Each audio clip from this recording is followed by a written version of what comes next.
Salam kerahiman. Hari ini 21 April.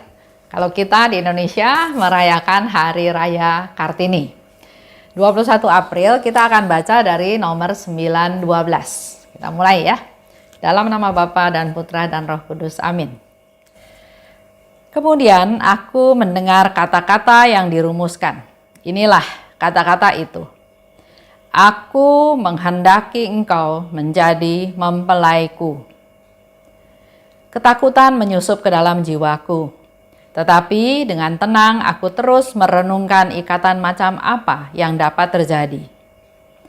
Tetapi setiap kali ketakutan menyusup ke dalam jiwaku, suatu kekuatan dari atas memberikan damai kepada jiwaku. Bagaimanapun juga, aku sudah mengikrarkan kaul kekal. Dan aku telah mengikrarkannya atas dasar kehendakku sendiri yang sama sekali bebas.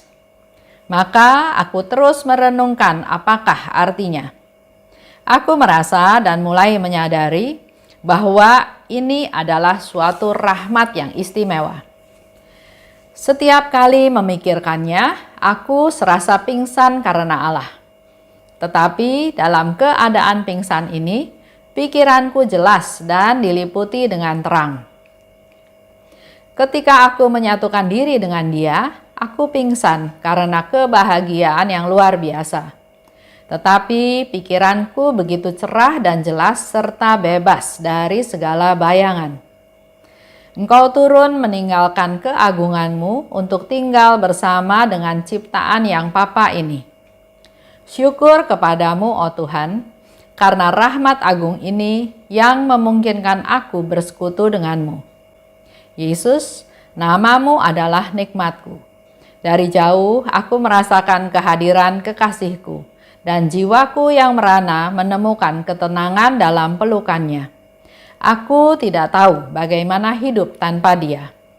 Aku lebih senang bersama dengan Dia dalam penindasan dan penderitaan, daripada tanpa Dia berada dalam nikmat surgawi yang paling besar. Aku menghendaki engkau menjadi mempelaiku. Itu yang dikatakan oleh Yesus kepada Suster Faustina.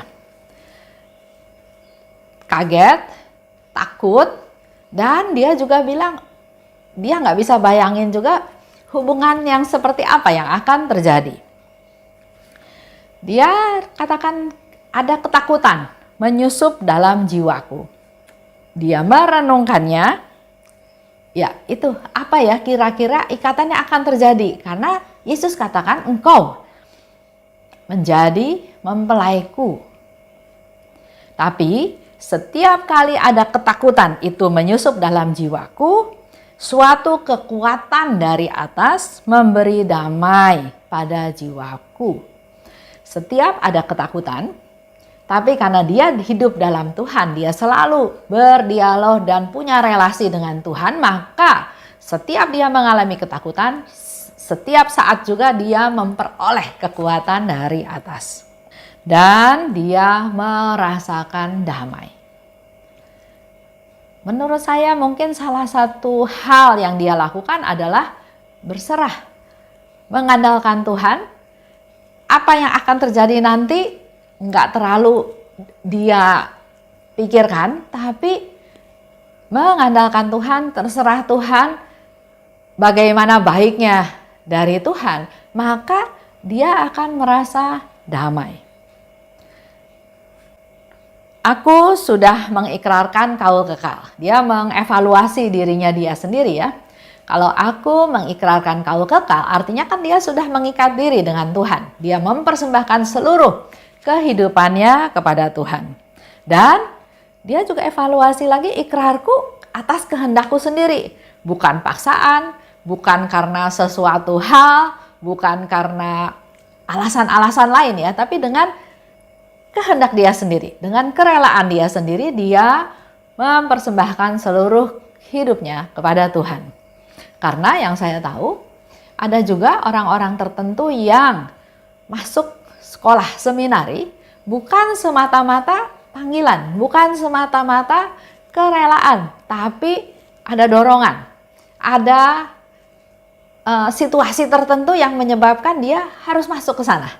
Kalau Bapak Ibu masih ingat, saya pernah cerita juga ada seorang teman yang dia masuk ke sekolah seminari bukan karena panggilan, bukan karena hal yang lain, tapi karena orang tuanya nggak sanggup besarin anak-anaknya. Maka ada 2 anaknya masukin ke seminari. Sekolah, ya terus ya sampai akhirnya selesai SMA, dia merasa bukan di situ panggilannya dan dia keluar dari seminari tersebut. Di sini Suster Faustina katakan dia menyerahkan seluruh kehidupannya dengan kehendakku sendiri. Dan aku terus merenungkan kata-kata Yesus itu. Engkau menjadi mempelaiku. Akhirnya dia mengambil satu kesimpulan setelah mendapat pencerahan, refleksi, dan hal-hal yang lain. Dia akhirnya menyimpulkan bahwa aku menerima rahmat yang istimewa. Jadi mempelainya Tuhan. Setiap memikirkan, aku serasa pingsan karena Allah. Tapi dalam keadaan pingsan itu, pikiranku jelas dan diliputi dengan terang. Ini satu pengalaman rohani ya, yang dialami oleh Suster Faustina. Ketika aku menyatukan diri dengan dia, aku pingsan karena kebahagiaan yang luar biasa. Kalau kita bersatu dengan orang yang kita cintai, yang sungguh-sungguh kita harapkan, kita ingin terus-menerus selalu bersama dengan dia, kita akan merasakan suatu kebahagiaan yang luar biasa. Kalau ada istilah yang dulu sering dikatakan, kalau lagi pacaran, lagi jatuh cinta ya, di dunia ini serasa cuma punya mereka berdua. Begitu sukacitanya, begitu bahagianya. Engkau turun meninggalkan keagunganmu. Ini yang dikagumi oleh Suster Faustina. Yesus Allah, tapi engkau mau turun. Mau turun meninggalkan tahtamu di surga untuk bertinggal bersama dengan ciptaannya, bertinggal bersama dengan Suster Faustina yang papa, yang gak berdaya. Buat Suster Faustina itu adalah suatu hal yang luar biasa, sehingga dia katakan dia memperoleh rahmat istimewa. Syukur pada Tuhan karena rahmat yang agung ini yang memungkinkan aku bersekutu denganmu. Kita manusia berdosa, kita mau bersatu dengan Tuhan, nggak mungkin karena kita berdosa. Tapi kita tahu kerahiman Tuhan, kebaikan Tuhan, kemurahan hati Tuhan, dia bisa turun, dia bisa mau berada dengan kita. Itulah kerahiman Tuhan. Yesus, namamu adalah nikmatku. Dari jauh aku merasakan kehadiran kekasihku. Dan jiwaku merana menemukan ketenangan dalam pelukannya. Ada kegembiraan, ada pemeliharaan, ada perlindungan, ada dekapan, ada kasih yang dirasakan oleh Suster Faustina. Aku tidak tahu bagaimana hidup tanpa dia. Karena fokusnya adalah Tuhan, dia bersatu dengan Tuhan, keinginannya adalah Tuhan dan selalu Tuhan yang diprioritaskan. Maka dia katakan dia nggak bisa membayangkan bagaimana dia hidup tanpa Tuhan, tanpa Yesus. Dan di sini dipertegas lagi, aku lebih senang bersama dia, walaupun dalam penindasan, walaupun dalam penderitaan, daripada tanpa dia berada dalam nikmat surgawi yang paling besar. Ini suatu pengalaman relasi antara Suster Faustina dengan Yesus ya, yang luar biasa dekat, yang luar biasa akrab. Kalau kita terapkan dalam hidup kita sehari-hari, mungkin lebih gampang dikasih contoh dalam relasi suami istri. Karena itu juga kan dua manusia kalau sudah menikah menjadi satu daging, menjadi satu. Dan dikatakan dalam sakramen pernikahan, bersatu bersama dalam untung dan malang, dalam sehat dan sakit. Dan tidak ada yang bisa memisahkan mereka. Itu janji-janji yang diucapkan oleh kita semua ya pada waktu menerima sakramen pernikahan. Tapi apa yang terjadi dalam menjalani hidup ini? Bagaimana dengan kesetiaan yang dijanjikan? Waktu hidup senang, waktu dimanja-manja oleh suami, waktu semuanya serba ada, semuanya serba mudah, hidup serasa bahagia. Tapi begitu mulai jatuh, hidup menjadi susah, ada kegagalan mungkin ya, ada kebangkrutan mungkin ya, atau mulai si suami nggak setia, atau mulai si istri nggak setia. Apa reaksinya kita? Wah, suami saya udah miskin, saya nggak mau hidup miskin. Saya mau hidup nyaman, saya mau hidup berkecukupan. Kebetulan ada orang yang masih mau sama saya, kenapa saya nggak pindah? Kenapa saya nggak cerai? Hidup ini kan cuma sementara di dunia. Kenapa saya harus hidup susah-susah? Saya mau bahagia. Sama dia, saya nggak punya anak. Saya mau coba menikah lagi dengan yang lain. Siapa tahu istri saya yang baru bisa punya anak. Kan keturunan penting. Banyak alasan-alasannya yang kalau saya dengar ya, dalam kehidupan rumah tangga banyak sekali alasan-alasan seperti itu. Dia nggak pernah mau balik, nggak pernah mau lihat janji-janjinya itu. Hari ini Suster Faustina menyadarkan kita semua, hei pasangan suami istri, khususnya yang sedang punya konflik, yang sedang berpikir untuk kepentingan sendiri. Saya nggak mau hidup susah, saya mau cari yang lain yang bisa membahagiakan saya. Saya nggak mau dikhianati, dia berkhianat sama saya juga berkhianat. Saya nggak mau hidup seperti ini. Nah, dengar ya, fokusnya saya nggak pernah berpikir untuk orang lain, nggak pernah berpikir untuk anak-anak. Banyak yang tahu dalam kehidupan pernikahan, anak-anak jadi korban, tapi tetap mereka egonya besar, mengutamakan kepentingan dirinya sendiri, tidak ada pengorbanan, tidak ada kepedulian, tidak ada toleransi, tidak ada saling memaafkan, saling mengasihi.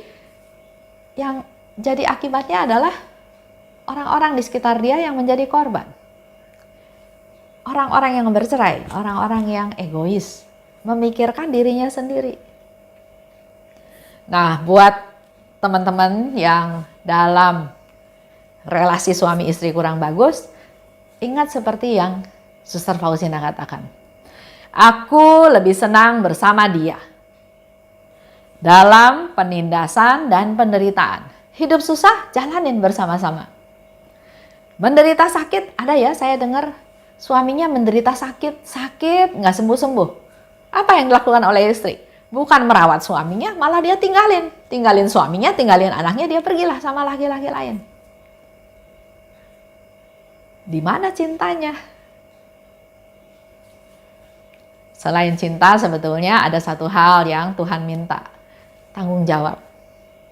Kita sudah melakukan satu tindakan, satu langkah, kita harus bisa bertanggung jawab dengan segala macam resiko yang ada. Suster Faustina katakan lebih lanjut, daripada tanpa Tuhan berada dalam nikmat surgawi. Orang-orang yang melakukan perselingkuhan, yang menceraikan istrinya, yang menceraikan suaminya, karena fokusnya adalah untuk kenikmatan, untuk kepuasan dirinya sendiri. Dia mengalami seolah-olah ya, dia mengalami nikmat surga yang besar.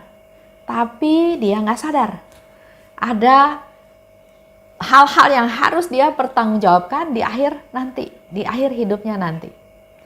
Oleh sebab itu, kembali saya mau ajak Bapak Ibu semuanya, mari kita berdoa untuk mereka-mereka yang hidup dalam keadaan berdosa. Kita berdoa buat mereka supaya mereka sadar, mereka bertobat, mereka kembali ke jalannya Tuhan. Dan dengan demikian kita menyenangkan Tuhan. Karena Tuhan rindu untuk bersatu dengan setiap ciptaannya. Orang-orang kita semua dikasihi oleh Dia. Mari kita bisa menyiapkan diri kita dan juga orang-orang sekitar kita untuk punya relasi yang bagus dengan Tuhan. Terus mengandalkan Tuhan. Yesus, Engkaulah andalanku. Amin. Dalam nama Bapa dan Putra dan Roh Kudus. Amin. Salam kerahiman.